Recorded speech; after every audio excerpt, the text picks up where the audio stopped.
Hello, everyone. My name is Scott Barr. I'm with Karen Consulting Group, and I am taking Brian's place for today. I booted him to the curb when we were in Florida last week, and I'm taking over the reins. No, I'm just doing it for today, to fill in and hopefully not ruin his brand by saying something like way off today. But I'll let other people do that. To get started, I just like to go around and have everybody introduce themselves.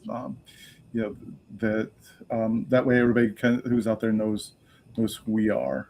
Um, I guess we'll start with Eleanor. Oh, thank you. I'm Eleanor Ham. I'm president of the RV Dealers Association of Canada. We're located in Vancouver, British Columbia. We're a trade association and a federation of provincial and regional associations for our dealer members across Canada. Some of the key initiatives that we work on are obviously education and training, advocacy. Had a big advocacy week last week in Ottawa. And so because of that, obviously the data and trends is very important to all of the work that we do so that we can assist our dealers in trying to be successful. All right, Simon. Hi, I'm Simon, the founder and CEO of CampMap. We're a digital platform that helps campgrounds and outdoor hospitality businesses improve their marketing and guest experience with premium digital site maps that integrate with your website, booking, and app, and pretty much everything else. All right, Kevin. Hi, I'm Kevin, CEO of The Dirt. We're the camping app to help campers get the best campsites. We're the only app that has pulled together all camping locations in the U.S., from private land to national parks to state parks to RV parks to free camping to overnight parking, all in one app. Excellent, thanks. And John.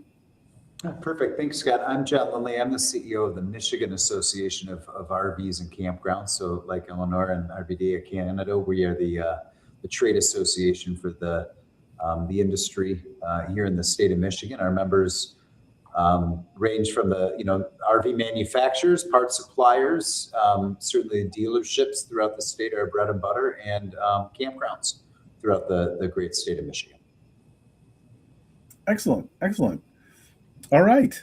So, today, as I kind of was mentioned before we came on, that it would be, hopefully we can focus a little bit on the year ahead.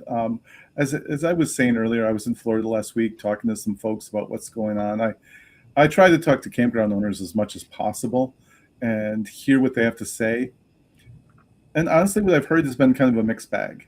I've heard some very positive stuff. I've heard some not quite as positive stuff.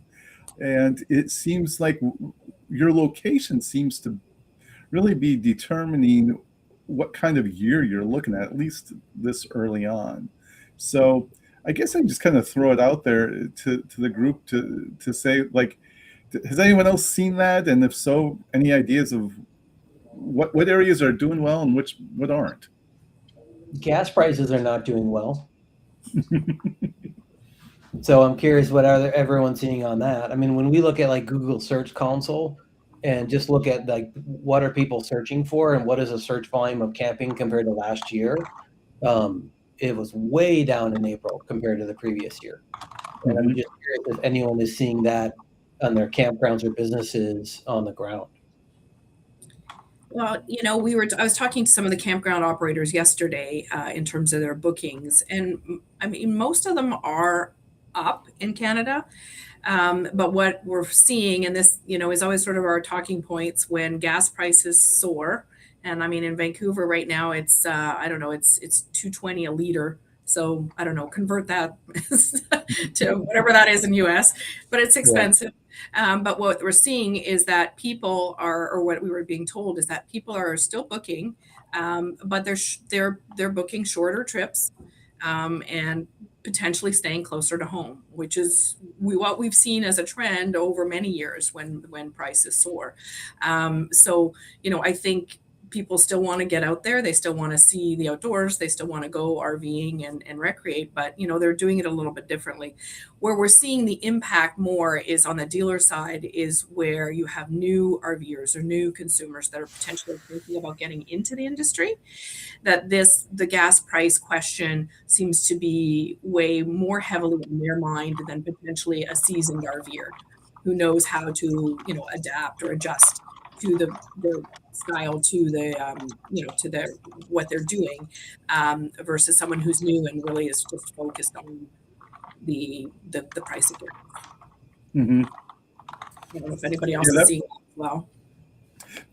Just from what we've heard from both the campground owners as well as the guests, is that RVers, if they own their RV, they still plan on getting out, because most of them are not good with it just sitting there.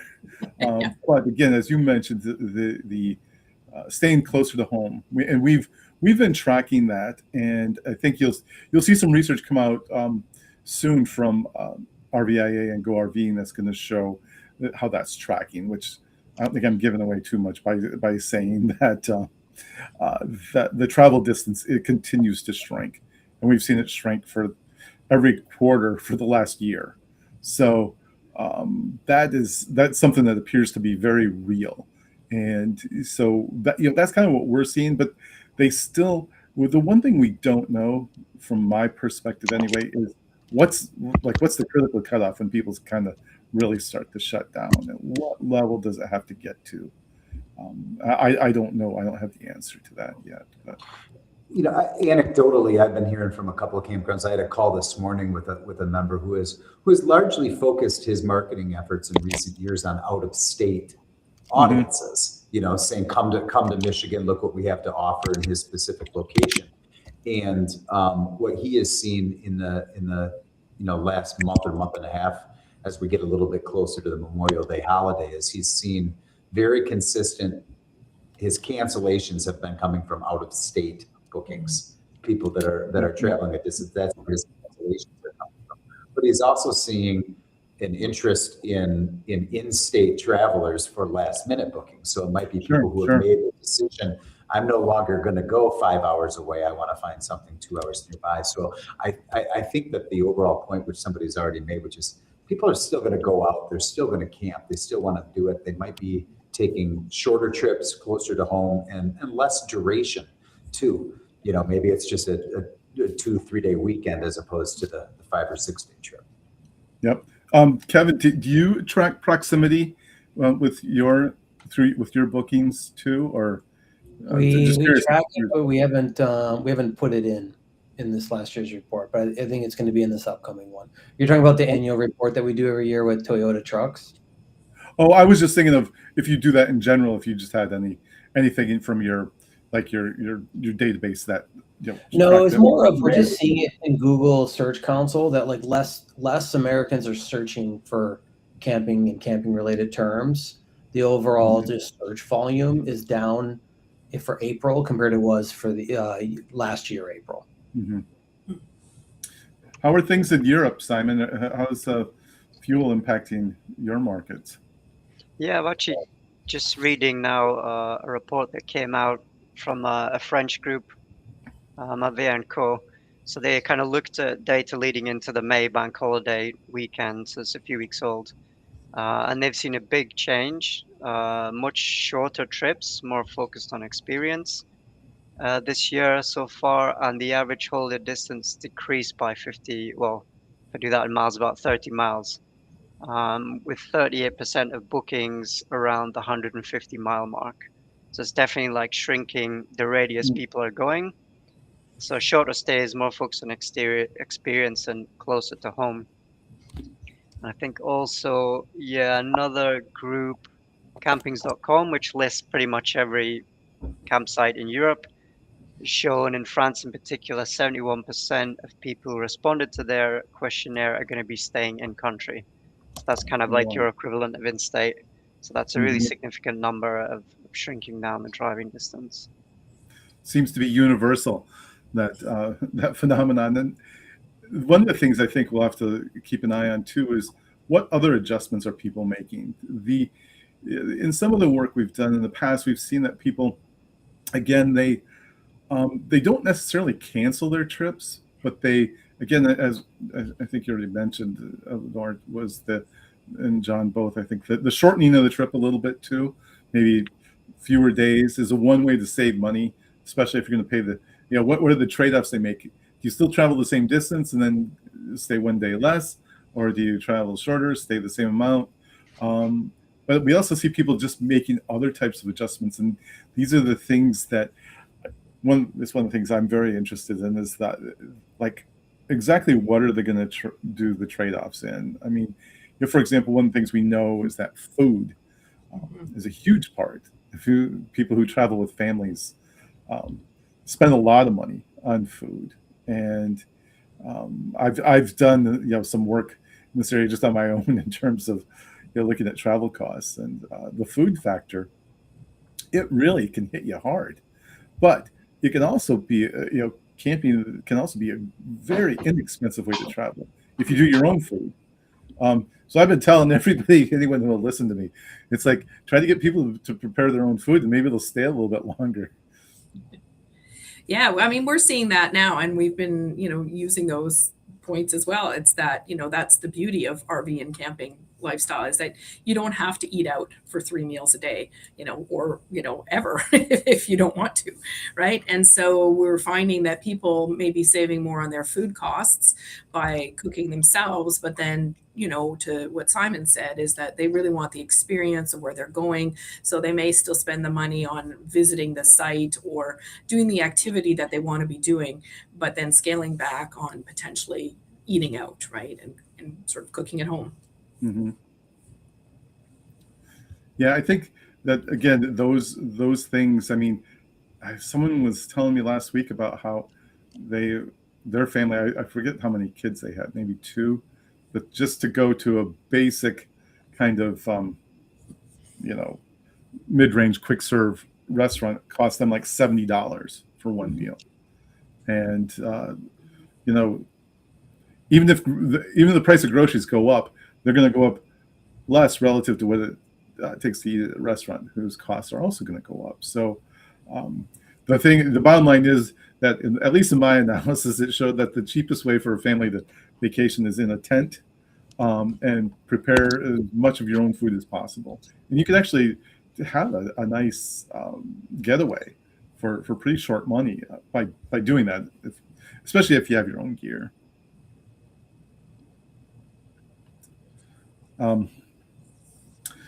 So, all right, that's all I have to say. No, I'm just kidding.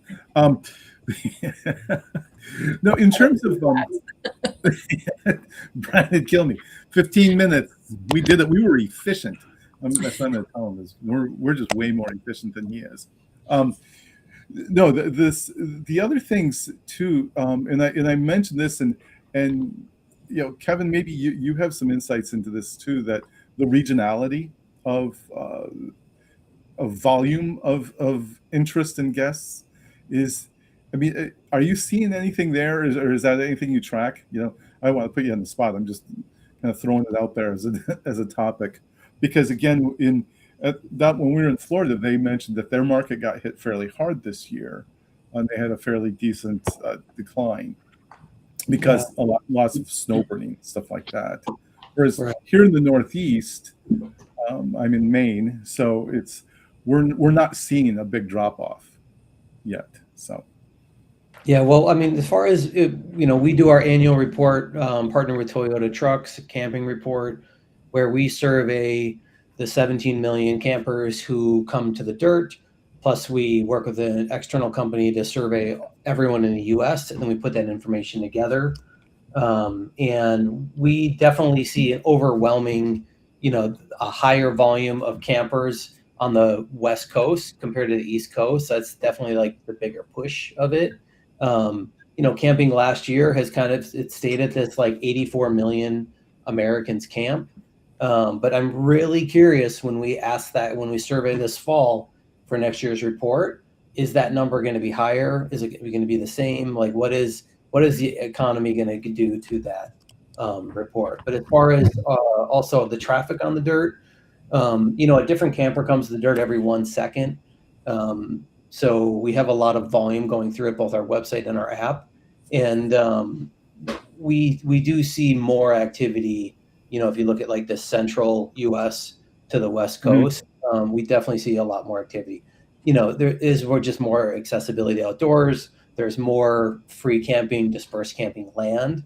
So it's easier for RVers to be able to, they can go to, national park, state parks, but they can also go to free dispersed camping, which is a big use of our app for people to get the free camping location as a pro user. So that's where we see a lot of the volume sitting. One of the things that the outdoor recreation industry overall has as a challenge that dovetails with all this that we're talking about is the era of the casual participant. So if you look at like the OIA report on outdoor rec participation, they've been talking about this for a while too, that the reach of outdoor recreation is still pretty high, but the level of participation has declined. And we've seen that over the years too, since we first started tracking years ago. The percentage of, just looking back to 2019, the percentage of campers who only took one trip since 2019 has increased 257%, whereas the group that takes 3 or more trips has declined 11%. And I think that when people talk about things like occupancy and what's going on out there, that the reach is fairly decent. Like the number of participants is still fairly strong, but they're just not going as often. And that seems to be something that is a bit of a challenge for us right now in the industry. Well, I think we're seeing a huge increase. I think that's tied to this. We're seeing a huge increase in interest in rentals, across the board. Whether it's our dealerships, our campground members, all the above are getting the campgrounds are getting constant questions about, the vendors that they work with for rentals. And I don't think that that's unrelated also to the gas price conversation too, right? Because a lot of these vendors provide the service. Well, they'll take the camper right to the campground. They'll set it up. All you have to do is show up with your groceries for the weekend and you're all set to go. So I think that those are all definitely connected issues where people are reluctant. I want to try this. I want to rent something, or I'm only doing this once a year. I don't need to have an RV where I'm paying for storage and I'm paying for maintenance and all that. I'll just rent somebody else that once a year that I'm doing it. Right. Yep. I think those are everything. It seems to be aligning, and it can work for or against you, depending on which side where you're at. Right now, I feel like, and I take the arrows on this sometimes when I say it, but what appears to have happened a bit in our industry overall, and I'll try not to editorialize too much, but that it's going to happen. Anyway, is the idea that the outdoor experience is fairly sanitized, that it has a lot of the kind of the outdoors part of it has been minimized. And other people have said this, and I'll just repeat theirs, but that maybe we've over-indexed a little bit more to the higher end accommodations. And so, like for example, we know that people whose first camping experience was in a tent has now switched over, is now much lower than people who start off in some other kind of accommodation or at a glamping park.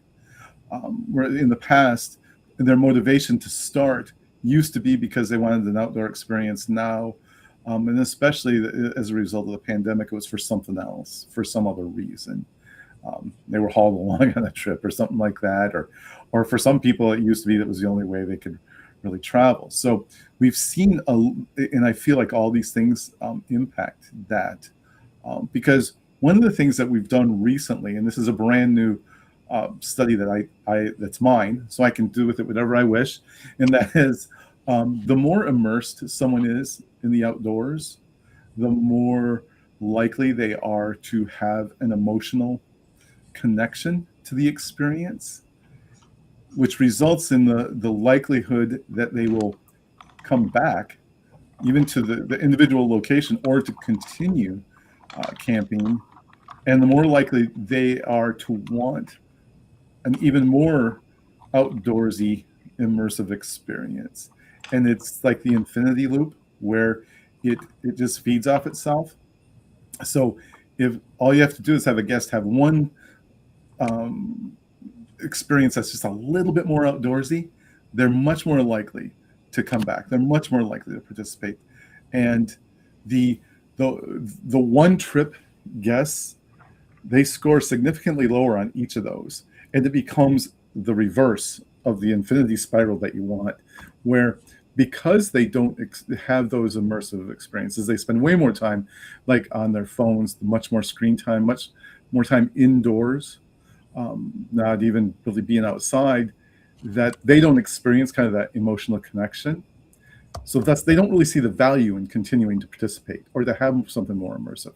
So we're kind of in that to a degree, which is kind of feeding this whole notion of the less avid participant. And anyway, that it kind of feels like this is what's going on, and especially with the younger generation, we see that as a real barrier. And I have ideas on solutions, but I won't get into here today because I'll just end up talking the entire time. And we're really here to have you guys participate and talk. So I don't know if anyone else has thoughts on any of that, or if you just want to talk about something else, please feel free. I think that really connected with me because, we go camping every year as a family holiday with the kids.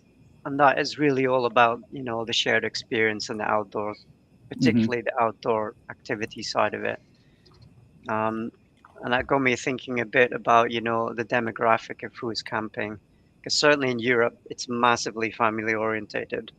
That is the peak season. That is, I don't know the percentage, but it's definitely the majority of people who go and where the money comes from. So is that similar in the US, that it's more family orientated? What's the demographic like? Has that changed over time? It does tend to be more family oriented. The families are the most avid group too. So the over time, it's fairly reflective of the overall population now, but we've seen the family participation increase quite a bit, and it does tend to generally index above, like the census figures for family composition. So yeah, that's a long way of saying yes. I mean, that could then be like a focus group for your marketing and action this season. If it is looking like it's going to be a tough season, then you really push on that sort of element, push the family experience, and try and put your energy there to get the best return. Mm-hmm. Yeah, I think getting the kids involved in stuff is a real, when you talk about the outdoor experiences, just get them to go out and like look at bugs and identify animals and plants and let them really interact with the woods. I think one of the things that we saw this year in one of the questions we asked is the idea of what do people want? What kind of experiences do they want? And I think it was like 77% said nature is enough. I think people are getting to the point where their things are maybe a little bit overly curated, and they want it to be a little bit more self-directed. But so that anyway, there's baby steps in there to get people involved, especially the kids. Once the kids get involved in it, then the whole family's there. But if the kids are bored and they're not doing anything, then they're probably not going to come back, or it won't be as often. I'll use, Michigan as an example. I'm going to sound like a brochure right now, and I don't mean it that way. But we've got someplace around between 12 and 1,300 licensed campgrounds in the state of Michigan, and I don't know, a couple hundred campsites, couple 100,000, campsite among those campgrounds. More freshwater shoreline. You're never more than 50 miles away from a a great lake when you're in the state of Michigan. And so leveraging that asset and calling attention to those assets and making sure that people know about the accessibility to those things it's incumbent on all of us, regardless of where we are in the supply chain of the industry, to make sure that we're calling out. I was just talking about this morning because we collaborate, as you can imagine, as a trade association. We collaborate a lot with our colleagues in different segments of the tourism industry, right? Hospitality, whether it's the hotel and restaurants and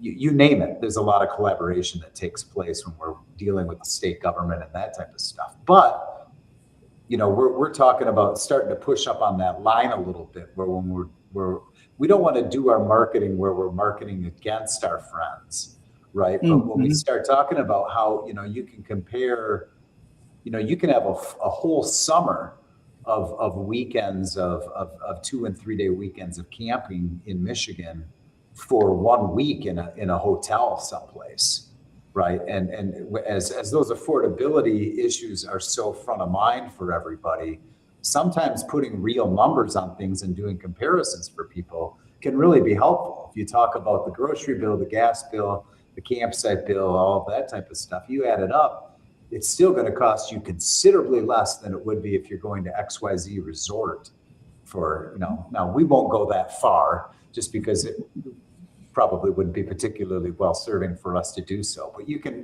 blur those lines, right? I went camping last summer in Michigan, and it's like, man, you get a spot that's right near the water, and I can't remember what the cost was for 5 days, but it was so incredibly like we lost Kevin. It was so incredibly fantastic and affordable is what he was about to say. Exactly.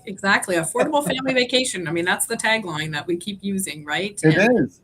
And I think go ahead. Ellen. Sorry. I was going to say it's true. And I was going to ask, if you have any data that shows how, we're always seeing the usage. And I found that for, initially people were RVing because they were going camping. And then there was sort of like the trend where, everybody was using their RV, but it wasn't just camping. I mean, they're going, rock climbing, antiquing, food, farm markets, sporting events, and all that.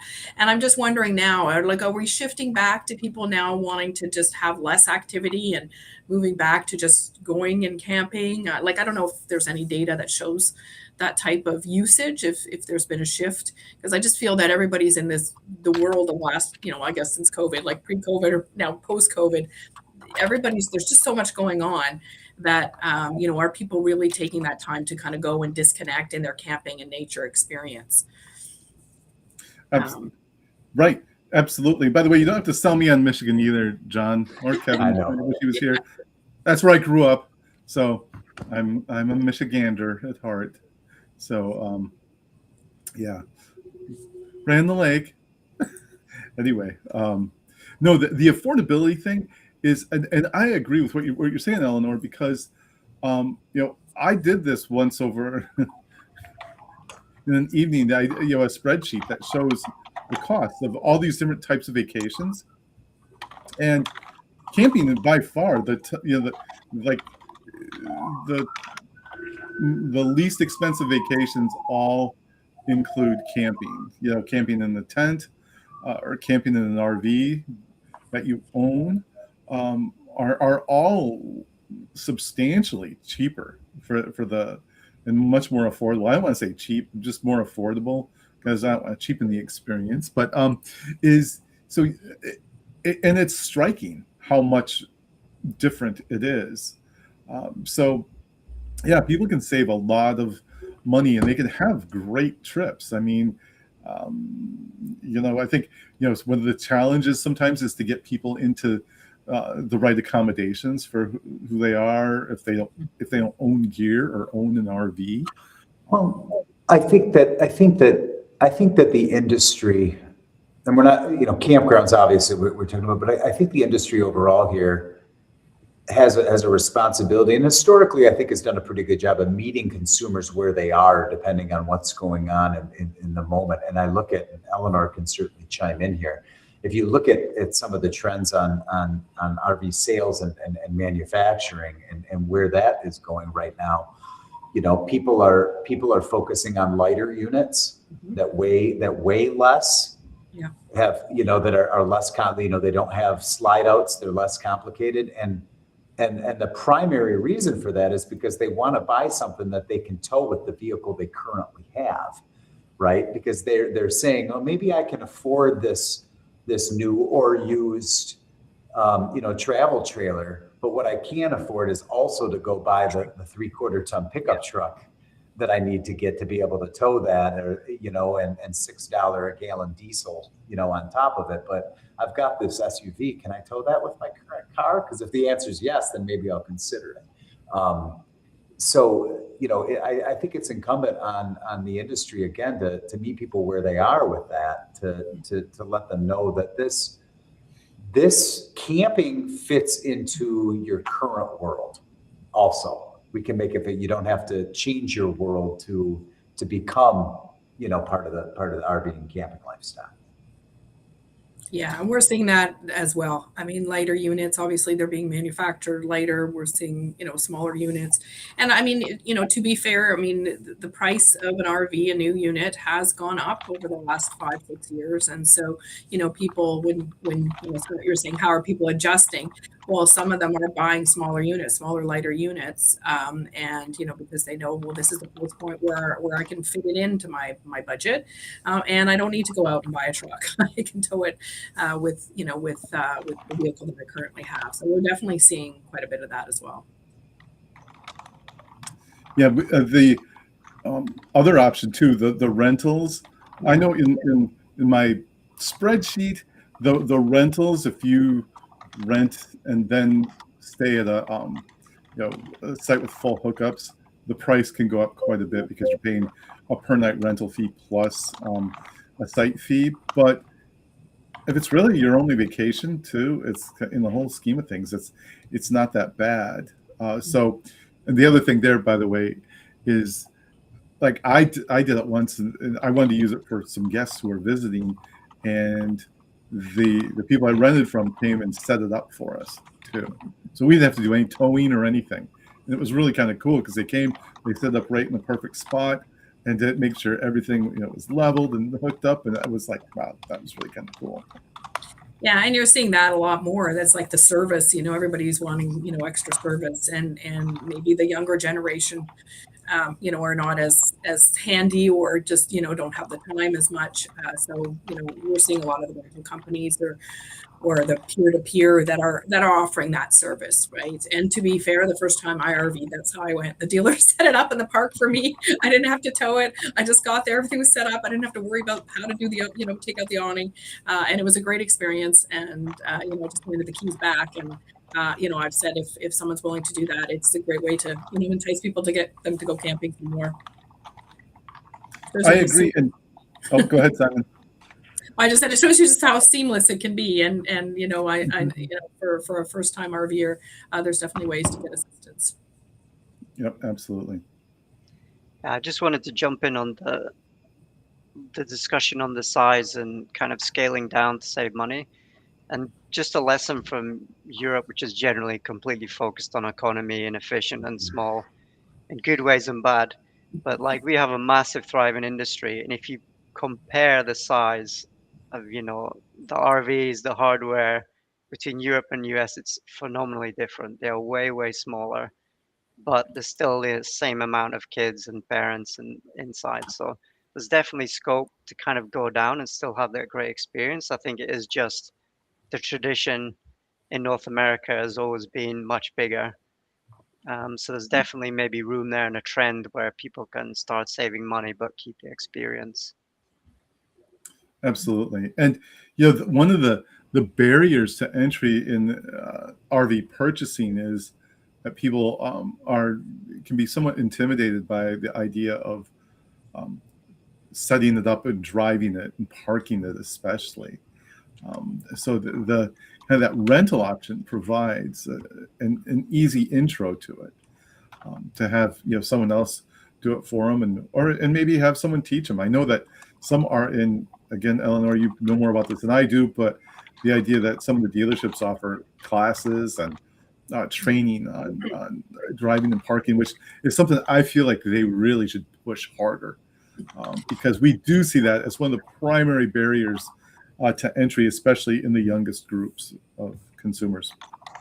Yeah, we have some provincial associations as well that have, RV Learning Weekend, or they have different titles, but basically they host in BC. It was in the Okanagan, in Alberta. It's actually in the campground, and they host RVers, and for a weekend, and put on courses to just for some of the basics, RVing 101, like come out, and obviously there's the network, the camaraderie, the entertainment, but courses as well to sort of to teach people and they have techs there that look over the units just to make sure everything's working for consumers, and it's a great way to get some education to the consumer themselves, so they don't have that fear, of how am I going to do this? It seems complicated, but it's not if you get the education. Sure.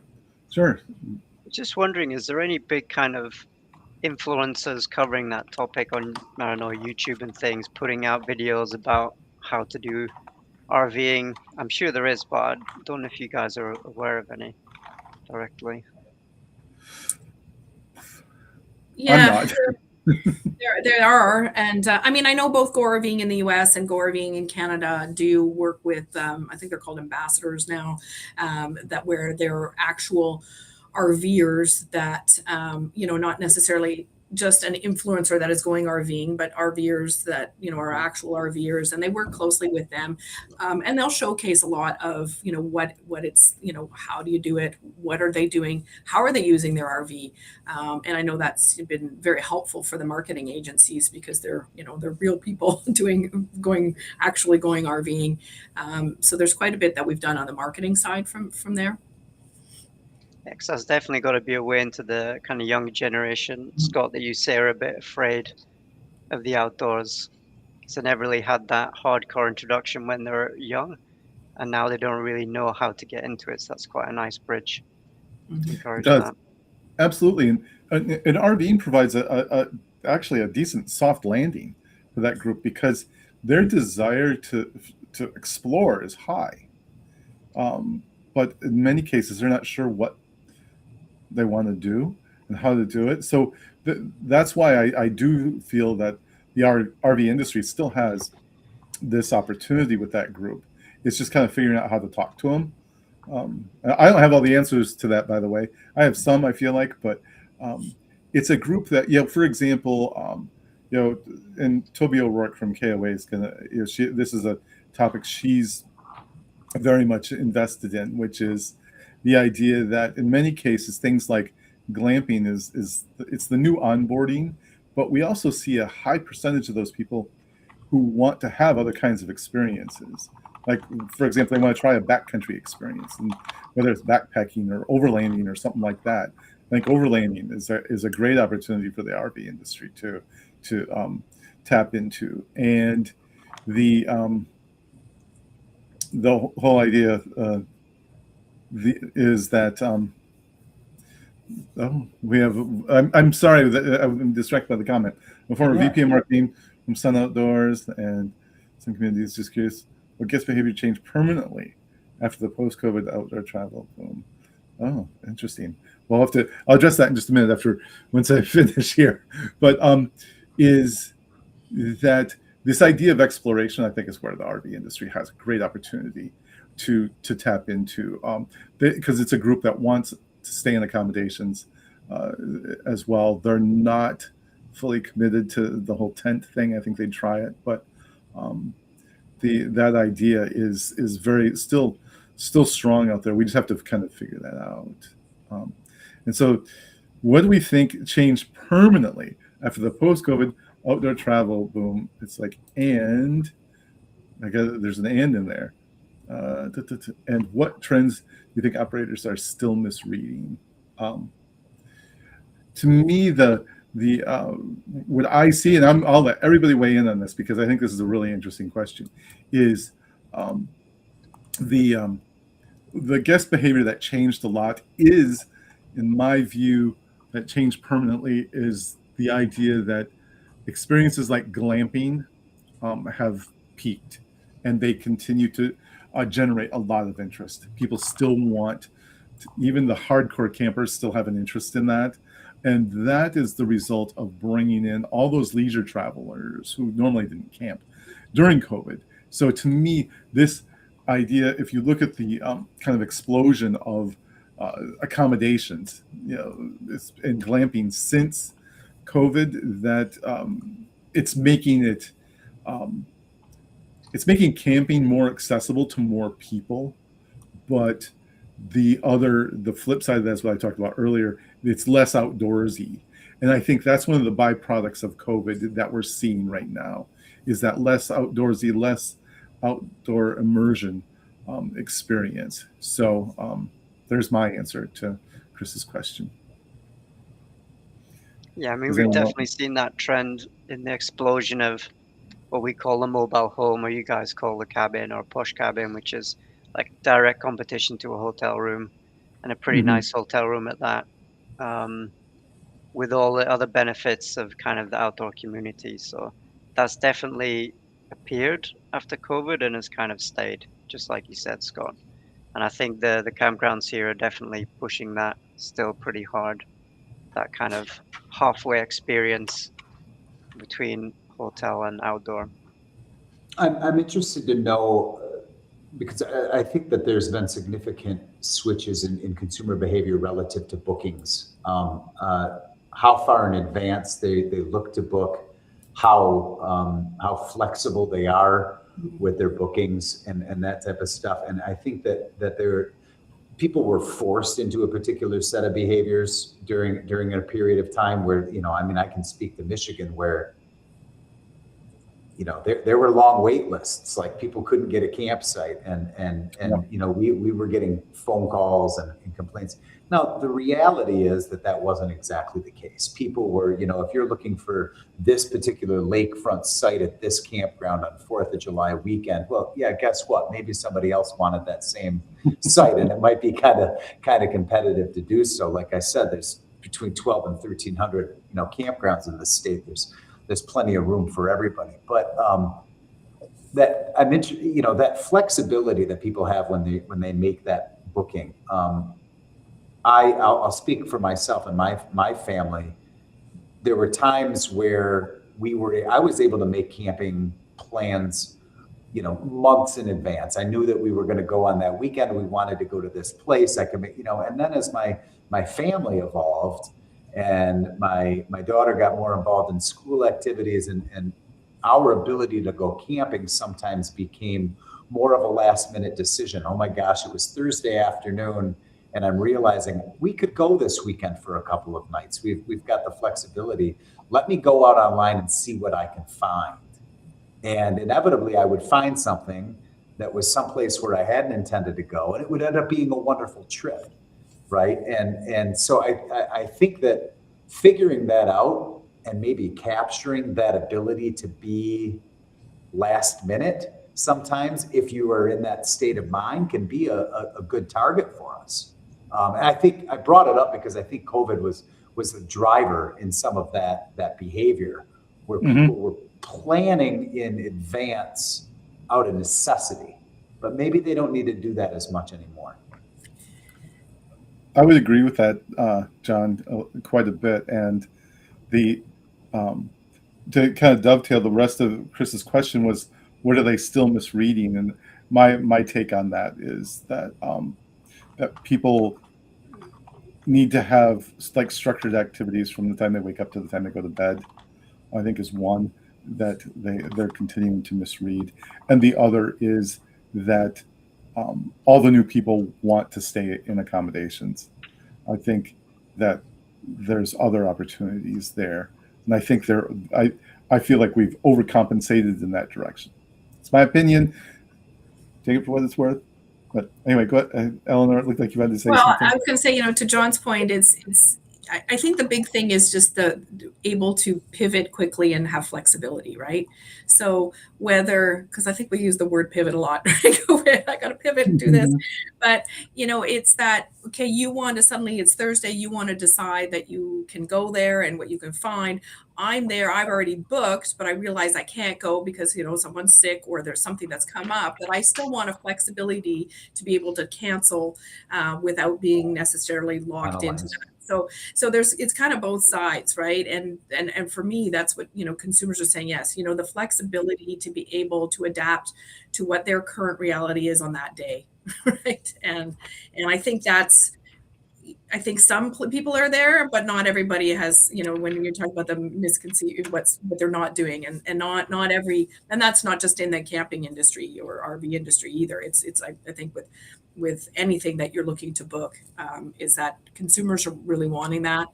And I think those that do accommodate that will be more successful.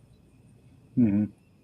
Yeah, I mean, free cancellation is a massive thing when I'm booking hotels for travel or anything. And quite often you pay a little premium for that option as well, which is a nice little win. I don't know, like 7 days before, a couple of days before.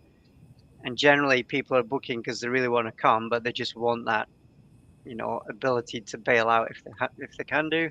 So yeah, I think that's a major thing that should be endorsed by everybody. Yeah, I agree. And as long as people know up front too what the policies are and what you're doing, then in any of the research I've ever done, people are good with the policies as long as they know.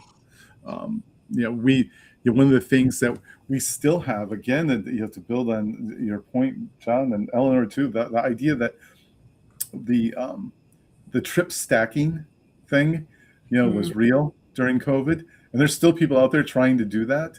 Yeah. And I think one of the, again, to go back to Chris's question, maybe one of the things that a lot of campgrounds haven't done is to really change their cancellation policies to reflect where the market is right now too. And again, just say it up front. I mean, whether or not, I mean, I was thinking when you were saying that, Simon, I was thinking about how we're looking at a booking a vacation like 6 months from now, and we can book it through the Hilton, and we can cancel 24 hours before we get there, but we have the room booked right now, so that, and that's kind of nice. I don't expect everybody to do that, by the way, but it is kind of nice to be able to do that. I guess there's two sides to it, whether you're the guest or the operator, what your perspective is on cancellation policies. But again, as long as people know, in my view, it's they're okay with it. But we talked about when you were talking, John, about the site availability and such. That really rings true with some of the chatter you still hear out there about campgrounds being crowded, overcrowded. I can't get a site, and so on. And it's like, it really is, they can't get their site, the site they really want. In our research, we did this because Toby asked this question. It's like, everyone has capacity. Why are people still saying it's overcrowded? So we did some research, and that's what we found out. But the most interesting thing for me in the takeaway, and I think every one of us in the industry who has a voice at whatever level has somewhat of a responsibility in this area. That's another thing that happens too, that Toby talks about shared responsibility a lot throughout the industry, but is the idea that when we ask people if they if overcrowding was a problem, this is like 2 years ago, I think we did this, and we still had a lot of people who said it was still a problem. But of the people who said it was a problem, 39% had never experienced it. So they think it's a problem, but not. Oh, that's interesting. That's right. They had never actually experienced it. And a lot of it is because someone said something. They saw it in a board online. That's the chatter out there, and so that's pretty.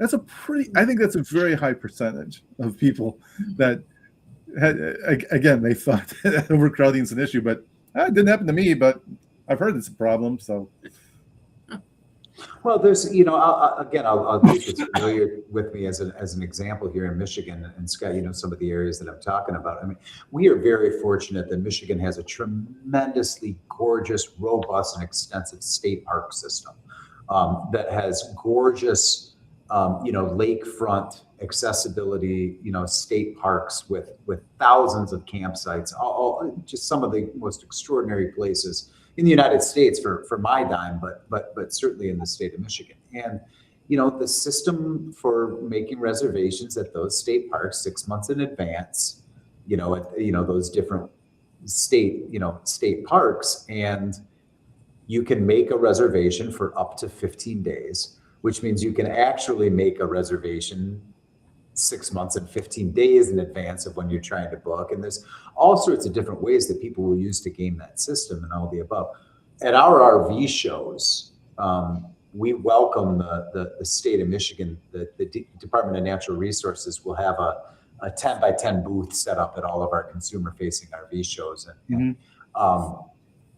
unquestionably, the topic of interaction between the consumers and the officials that are staffing that booth throughout our RV shows is the reservation system, their frustration with not being able to get the campsite and the campground that they want, on the dates that they want, and all of that type of stuff. And again, I think that I hear the frustration, but I think that this presents an opportunity that the industry has to really make sure that we're filling that vacuum and letting these consumers know that the options are available. They just, let's be a little bit more flexible with your location, with your date, with your, all of that thing. And you can find what it is that you're looking for so that experience that they have is positive and it keeps them wanting to come back. Because that's what we're all in this for, right? Absolutely. No, I like that. And I've spoken with people from, whether maybe it was you, John, I talked to about that, and just that very topic talked about in the past. And yeah. Well, it gets to and I told you I got about 5 minutes and I got to duck out, but we were at I think it was the annual, for those who know, the annual RV Power Breakfast takes place in Elkhart, Indiana in May of every year, and it was a couple of years ago. And there was a panel that had Toby was on it from KOA, and there was I think it was Lauren Bates from General RV, and somebody from either Thor or Winnebago, so manufacturer, dealer, campground, different segments of the industry. And somebody made the point that I thought was very insightful, simple but insightful. And they said, look, everybody just needs to do their job and do their job really well. If you're manufacturing an RV right now, build a quality product. If you're an RV dealership, make the sales experience simple and a positive experience for the consumer. If you're operating a campground, make it a hospitable experience that the camper wants to come to. If it's a service experience, get them back out on the road as soon as you can. If everybody does their job well, then the customer is going to want to keep camping. New customers are going to want to come to the industry, and everybody's going to be just fine. We just all need to fill that role, to the best of our ability. Absolutely. And if you think about all of us here on this call today, including our missing member, we all have a different part of the industry, really, and we all add to that experience. We all contribute to it. And if any one of us drops the ball, it affects the rest of us. It really does. So I agree. It's like, again, it's that idea of shared responsibility. We all have a part in that. We all have a voice in it as well. So that's one of the things I like about this industry, is that in general, the people tend to talk to each other. They tend to be fairly, everybody tends to get along fairly well, at least to their faces. And it's true. I mean, you go to conferences and you see people in competing, having competing products, hanging out together, having drinks, and just, just kind of enjoying being in the industry. Because in my view, we sell the best product there is. We just have to get more people to do it. The outdoors, I mean, it's a great product. That's exactly right.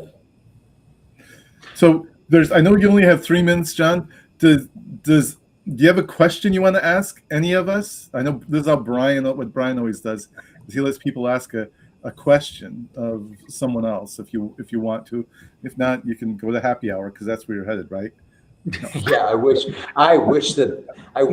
was the case. I absolutely wish that was the case. No, I guess I would put, very selfishly from my perspective, I'm sure Eleanor shares a little bit of my mindset. I think one of the things that I'm always questioning and trying to challenge is making sure that as a voluntary member-driven association, that we are providing the value that our members and that the different segments of the supply chain need us to provide, right? And making sure that we're presenting that value proposition effectively to the industry. And we can only ensure that we're doing that effectively if we have the proper input from people. So, it sounds cliche, but I'll ask those questions of what keeps you up at night? If it's an RV dealer, what keeps you up at night? If it's a campground, what are those issues that you're going to sleep thinking about right now? And is there a role for your trade association to be involved in trying to solve those problems? Sometimes there isn't. We can't be effective at trying to be all things to all people. But what is it that we can do to ensure success of our members where our role lies in there? So I realize that might not be a question that can be answered in a minute here, but that's a question I'm always asking, is trying to figure out what that role is. I can't pick up the phone and call the Fed and get them to lower interest rates any more than the president can, right? And I certainly can't affect gas prices, right? But set those things aside. What can we do as an industry association to try to be helpful, right? Yep. Yeah, we ask our members, like, what's your burning dealer issue, right? Tell me and tell me, and it can be, we send out, and if anybody's listening out there, let us know what your burning dealer issues are, because if we don't have that information, it's hard for us to be effective, in our advocacy efforts. So please let us know. The more input we get, the better. It's been a pleasure, you all. I have to duck off, but I greatly appreciate it. Yeah, All right, John. Great talking to you. Okay. Have a great afternoon. Yeah, good chat, everybody. I've got to run for a call now as well. Good job, Scott. All right, Simon. Hey, great talking to you again. It was great meeting you last week. Take care. See you. Bye-bye. Bye, Simon. All right, bye. Bye-bye.